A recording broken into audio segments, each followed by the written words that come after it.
Fala Nessa. Oferecimento Raizeiro. Ser saudável é ser raizeiro. Ozan, em respeito a você. E Grupo Mendes, sempre à frente do desenvolvimento. Tem gente que mede o tempo em horas, outros em tarefas, mas há quem o transforme em propósito. Hoje a nossa conversa não é apenas sobre produtividade, é sobre como dar significado ao que fazemos com os nossos dias, minutos e silêncios. Você já parou para pensar onde o seu tempo tem ido? Será que estamos realmente ocupados ou apenas distraídos?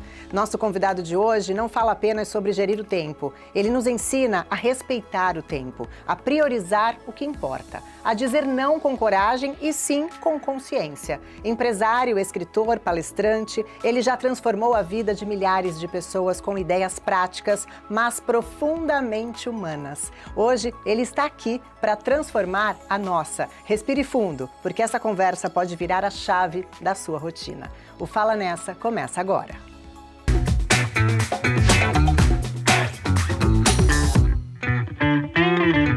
Fala Nessa hoje recebendo Christian Barbosa. Christian, muito obrigada pela sua presença aqui mais uma vez. Muito obrigada, pelo convite, Vanessa. Bom, você começou muito cedo, né? A gente tem bastante papo pela frente aí, gente. A gente estava conversando aqui antes do programa, de começar a gravação, já tinha muito assunto. Você começou muito cedo, 15 anos, uma fábrica de software, é isso? Exatamente. Como é que foi esse início? Eu queria ter uma empresa de computadores sempre, na minha vida inteira. Aí quando eu tinha 7 anos, eu ganhei meu computador e fiquei obcecado por isso. Aí entre os 7 e os 9 eu copiava os códigozinhos de programação porque eu não sabia programar, eu só copiava. Mas aí com 10 anos eu comecei a programar por mim mesmo. Começar os primeiros passos. Gente, com 10 anos? É, por isso que eu falo, as crianças têm que incentivar as crianças. Porque, é assim, idade não tem nada a ver com competência.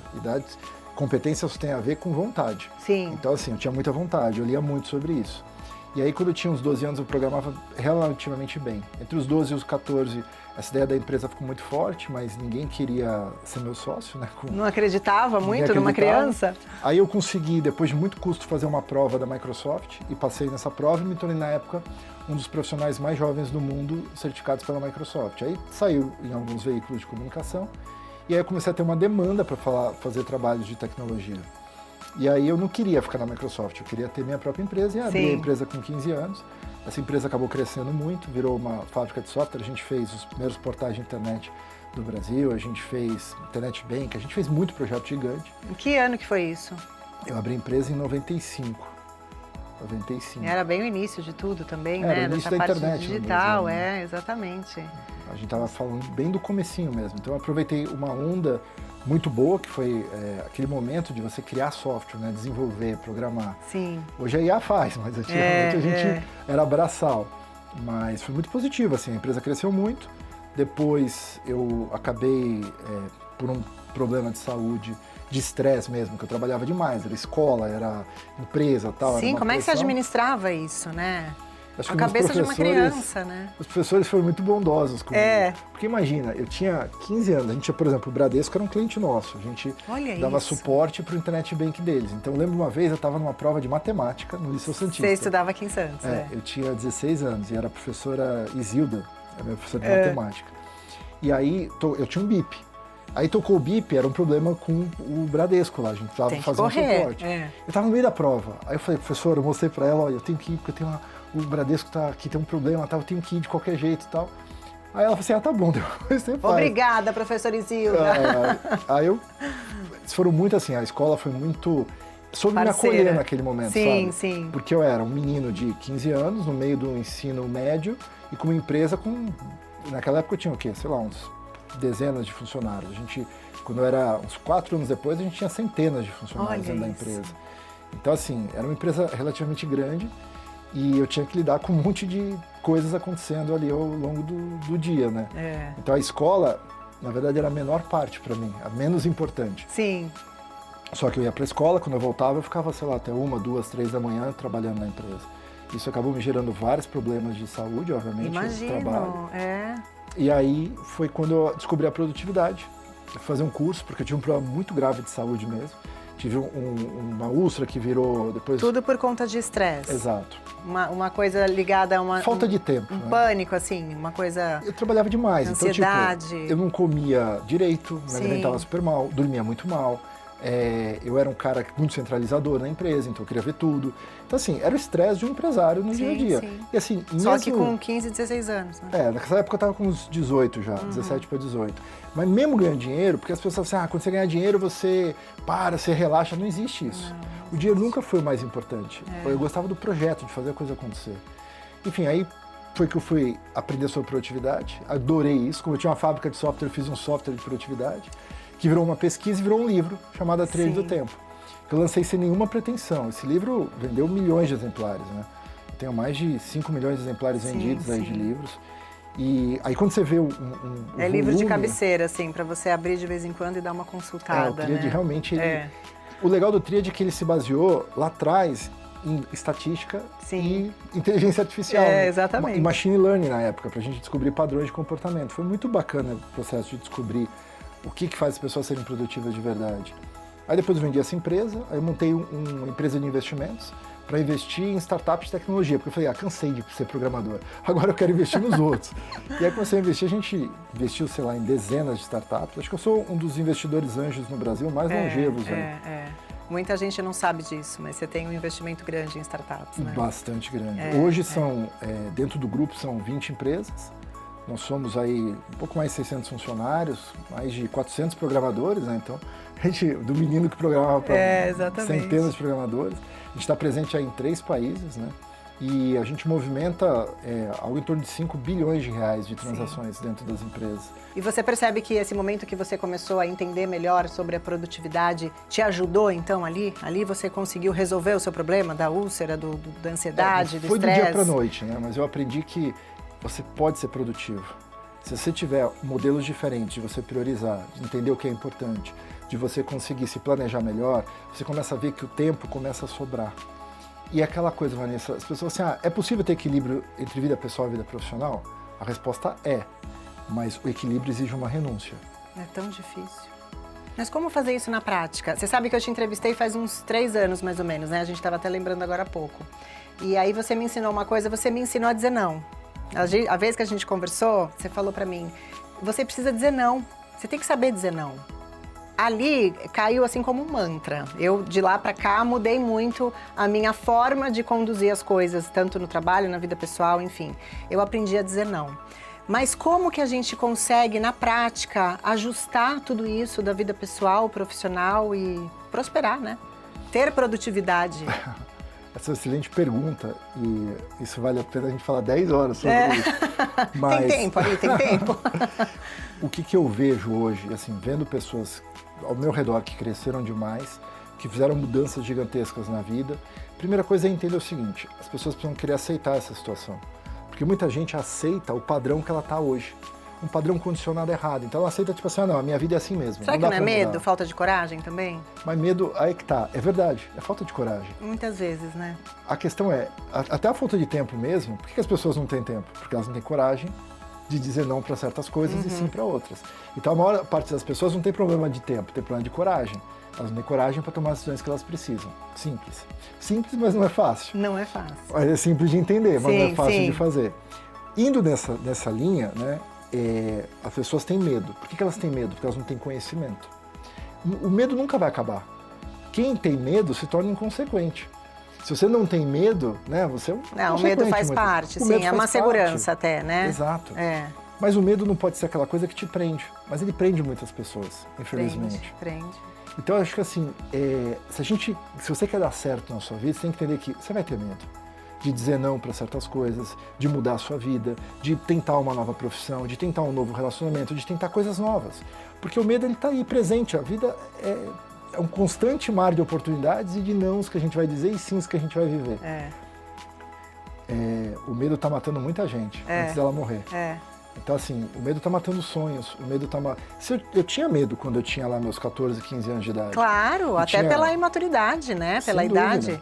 E quando você vê, fala assim, caramba, quantos projetos que eu não assumi naquela idade que eu não tinha a menor noção se iam dar certo de verdade. Aí que eu fazia? Eu ia ler, buscar, ver o conhecimento, fazer teste. E falei, cara, acho que isso aqui vai funcionar. E aí, eu ia vender para o cliente aquilo com a certeza de que eu ia funcionar. Eu tinha 100% de certeza? Claro que não. Eu tinha 80% de certeza. Mas você foi com medo mesmo. E a coisa deu certo.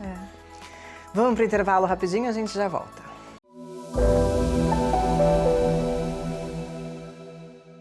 Se tem um lugar que eu me sinto bem, é no Raizeiro. Aqui os produtos são selecionados com muito cuidado e carinho, sempre pensando no que é melhor pra gente. São mais de 5.000 produtos, tem castanhas, cereais, veganos, temperos, chás. Ah, tem também suplementos e até padaria. Viu só? Todos os gostos se encontram aqui. Vem pro Raizeiro, você vai se sentir de bem com a vida. Ser saudável é ser Raizeiro. Quando você pensa em assistência funeral na Baixada Santista, qual nome vem na sua cabeça? Pensou Ozan, né? Eu também.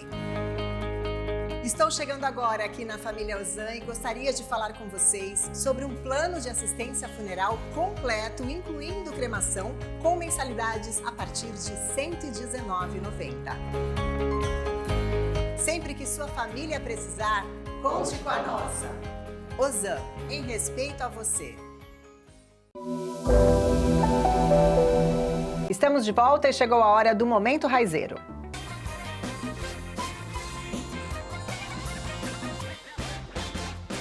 O verão tá chegando e com ele chega aquela necessidade que a gente tem de ingerir mais líquidos, né? Fora o quanto é importante a ingestão de líquidos para a nossa saúde, para o funcionamento do nosso organismo. Mas muita gente diz que tem dificuldade em tomar água pura, acaba esquecendo de tomar água. Então aqui hoje a gente vai dar uma opção de água saborizada para te ajudar ali a tomar uma aguinha com sabor pelo menos.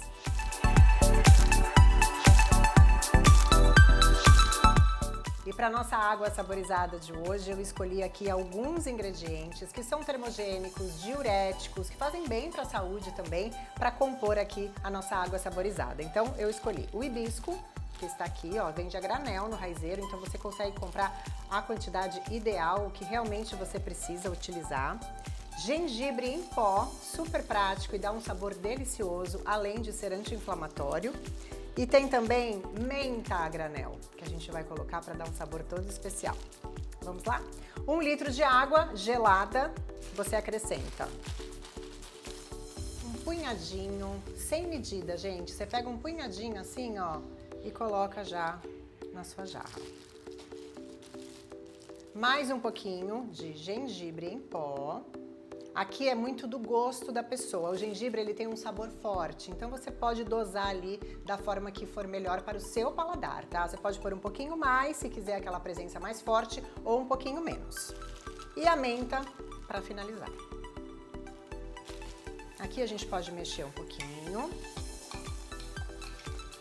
Você vê que eles já vão se dissolvendo ali na água, já vai criando aquele sabor também na nossa água. Aí você acrescenta rodelas de limão. Além de deixar o gostinho do limão, fica também mais bonita, né? Aqui na nossa jarra. E o gelo.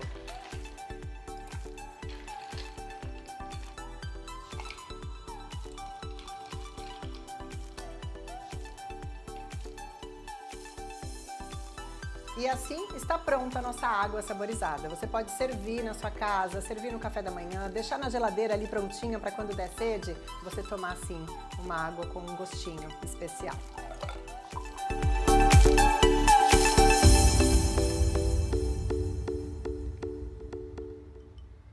A gente recebe hoje aqui o Christian Barbosa no Fala Nessa. A gente está falando sobre inteligência artificial, produtividade. Eu queria saber de você, Christian, se a produtividade está aliada à internet, se a parte digital ajudou muito para que a gente consiga ter mais produtividade.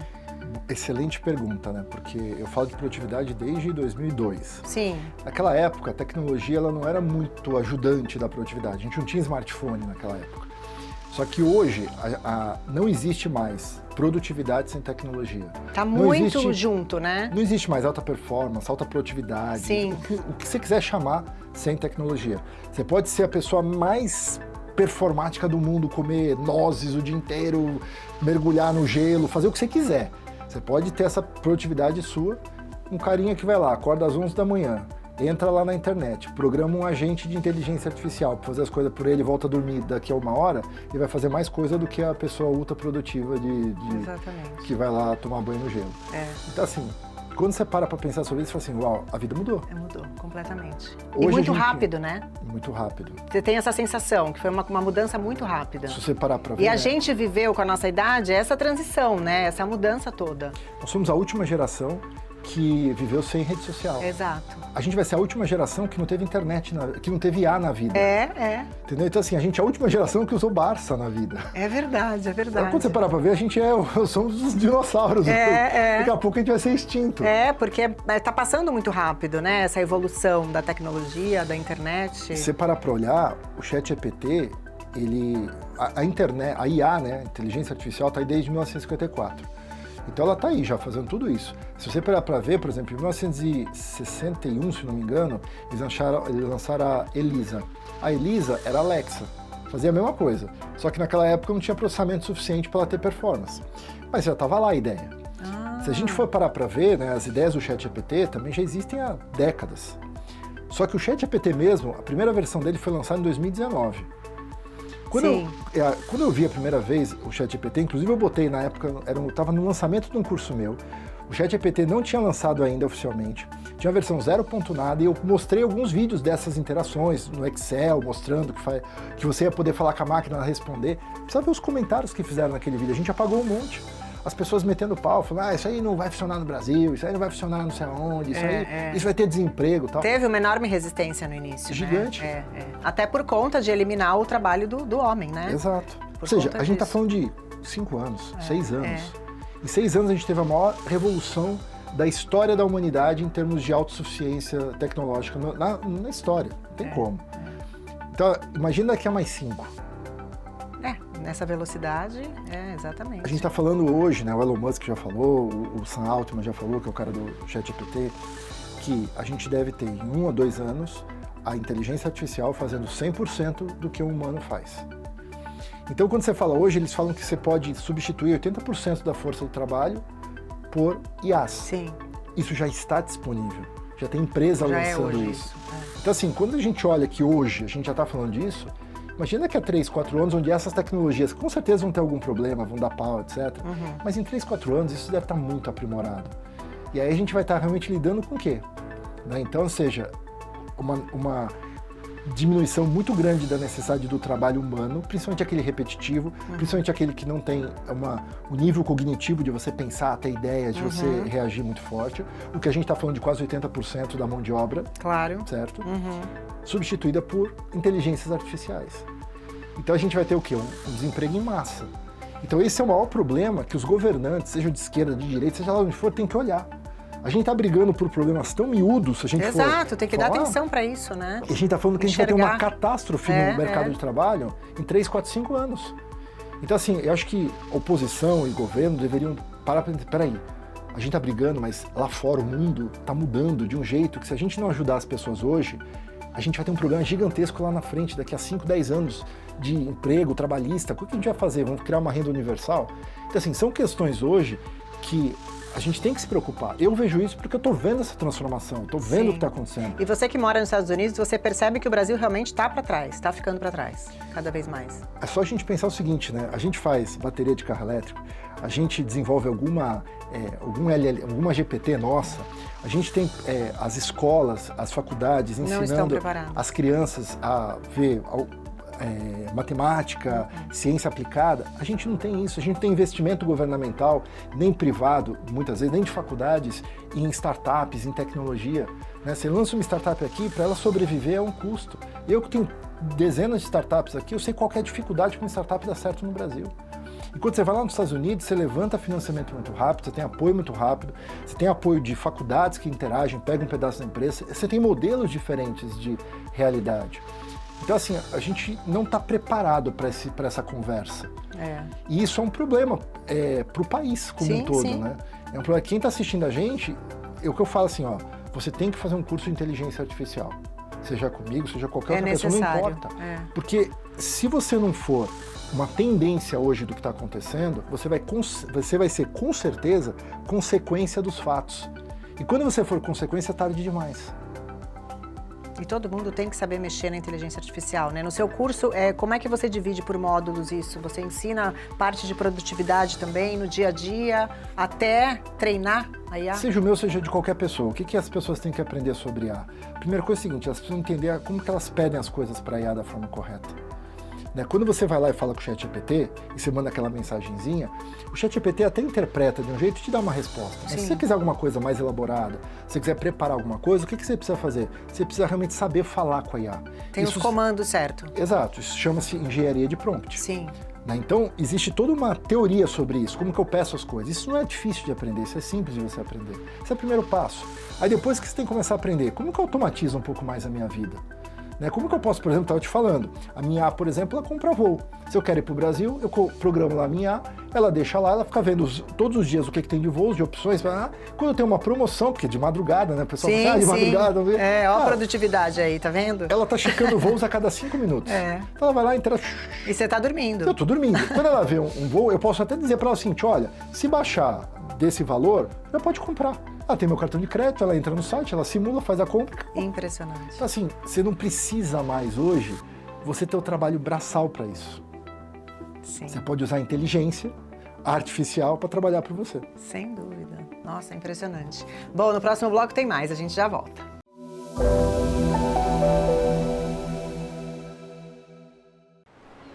Eu vim de longe, cruzando o oceano com um propósito: vencer. E assim, a vida foi se encaixando.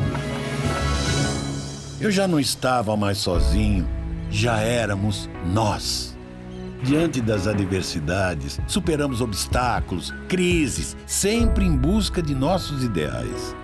Hoje, transformar vidas, realizar sonhos, impulsionar o progresso e, principalmente, deixar um legado relevante virou nossa obrigação. Abrimos novas portas onde ninguém mais ousava. Acreditamos no amanhã, mesmo quando hoje parecia incerto. Entendemos que nesses 50 anos, mais do que grandes realizações, o que de fato estamos construindo são grandes momentos. Grupo Mendes, sempre construindo histórias. Estamos de volta hoje recebendo o Christian Barbosa aqui. A gente está falando de um assunto super interessante, inteligência artificial, assim, que muito me deixa curiosa. E ele está contando coisas aqui que eu estou, assim, impressionada do que eles podem fazer por a gente, né? E me fala uma coisa, Christian, você falou que a sua inteligência artificial... Ela tem nome, a sua inteligência artificial? Às vezes tem, né? Tem nome? Eu não dei um nome decente para ela ainda, né? Mas algum nome que não pode falar? Então tá bom. Então porque isso pode ser até uma invasão, né? Pode acontecer? Hoje em dia você tem que tomar cuidado com o que você fala. Alguém roubar sua funcionária, né? Não pode. Você acha que vai chegar um momento em que a inteligência artificial vai pensar sozinha? Vai tomar atitudes? Esse momento já chegou. Né? A gente já está vivendo hoje a era da AGI, que é a internet, a inteligência artificial geral. Já está disponível, já tem algumas empresas já trabalhando nisso. Como que é isso? O exemplo prático disso é o seguinte, né? Quando a gente fala hoje de ChatGPT, de Gemini, todos esses que você vai lá e pergunta coisa, eles na verdade são inteligências que não são tão inteligentes assim. Eles na verdade são uma matemática que por base de probabilidades, por estatística, te dá respostas. Com as informações que eu coloquei. Exatamente. Ela foi treinada com um monte de conteúdo que já estava disponível, aí ela conecta a palavra A com B, com uma probabilidade e te responde aquilo. Então, olha só, ela não pensa, ela conecta probabilidades. Exato. Então a pessoa acha que o ChatGPT é inteligente. Não, ele é só matematicamente muito bem feito. Agora, o ChatGPT não acorda de manhã e fala assim, hoje eu vou descobrir uma nova forma de criar eletricidade para o mundo. Ele não faz isso. Não, se você pedir, ele vai se basear no que ele já existe para ele fazer. Tá, agora quando a gente fala de uma inteligência artificial geral, a gente está falando o seguinte, que ela pode, por ela mesma, pensar essas coisas. Então ela está funcionando 24 horas, ela pode ver assim, eu quero criar uma nova forma de eletricidade para o mundo. E ela começa a pesquisar coisas, junta isso, será que isso vai dar certo? E ela começa a pensar esse tipo de coisa. E ela começa a sugerir esse tipo de coisa. Então esse é o segundo nível de inteligência. E agora nos Estados Unidos tem vários papers falando sobre um negócio acima disso, que é um negócio chamado superinteligência. que essa AGI, que é essa inteligência artificial geral, que já está disponível, né? O próprio Elon Musk falou que já tem ela, a gente não sabe se é verdade Sim, ou não, enfim. Eu, Christian, nunca vi ainda. Ouço amigos que estão em laboratórios de grandes faculdades lá falando sobre isso e dizendo, cara, você não precisa entender que eu ouço as coisas, dá até ansiedade. Imagina, né? Ama. E quando a gente fala dessa super inteligência, é um negócio muito acima, até da própria inteligência humana.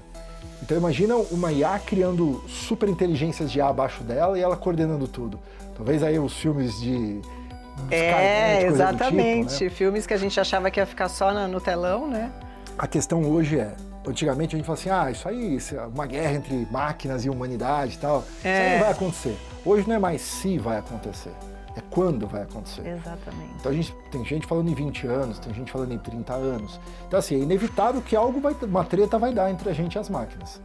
Então, ou seja, a gente precisa ficar muito esperto com relação ao que está vindo mesmo. Imagina. Então acho que às vezes até alguns governos desacelerarem um pouquinho isso, é uma forma da gente talvez sobreviver por mais tempo. Olha só. Gente, eu vou colocar o Instagram do Christian aqui, porque ele tem curso, você posta também bastante coisa, né? Eu consumo muito o conteúdo dele, que é bem interessante, então a gente precisa aí estar na mesma página. Vou colocar aqui na tela para vocês o Instagram deles e siga lá, viu? E chegou a hora do 2Vs. Vai e volta. Um hábito que mudou sua vida. Planejamento. Um livro de cabeceira. Um só. Nossa, eu gosto de tantos livros, mas eu acho que o Napoleão Hill é um livro que eu leio muito. As Leis do Sucesso. Tipo, dar uma consultada de vez em quando. É um livro que eu gosto de ver. O maior vilão da produtividade. O vilão da produtividade hoje, sem dúvida nenhuma, as redes sociais. Seu refúgio. Meu veleiro. Velejar, adoro. O tempo é? Vida. Perfeito. Christian Barbosa, muito obrigada pela entrevista, por dividir com a gente todo o seu conhecimento, toda a sua história, sua trajetória, que é inspiradora. Obrigada, viu? Pelo convite. Fala Nessa volta amanhã com a reprise desse programa. Você pode ver tudo de novo. E sábado que vem, 10h30 da manhã. Te espero. Beijo. Tchau.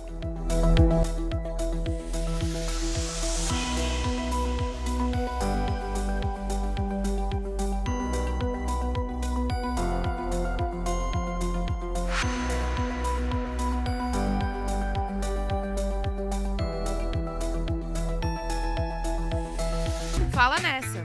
Oferecimento Raizeiro. Ser saudável é ser raizeiro. Ozan, em respeito a você. E Grupo Mendes, sempre à frente do desenvolvimento.